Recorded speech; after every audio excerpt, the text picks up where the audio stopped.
aparat până acum cea mai bună notă a concursului, Alexandra Eremia, 9675.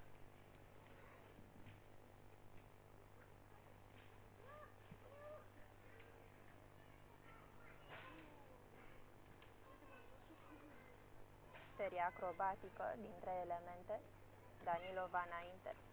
Un flic salte înapoi pe un picior.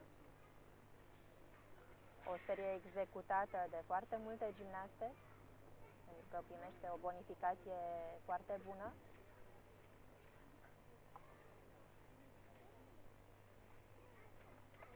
Aici trebuia să fie un tur ghemuit cu întoarcere de 360 de grade. Gimnasta nu a reușit să ducă întoarcerea până la capăt.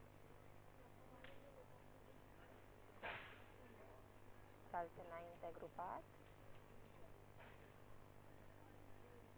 2 flicuri înapoi.